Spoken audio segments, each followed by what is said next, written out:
So the wind increased to about 22 knots, and it was getting difficult to maintain the course.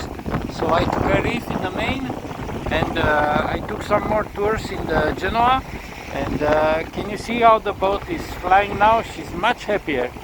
You get the feeling that she's not fighting anymore, and it's smooth sailing, and this is very enjoyable.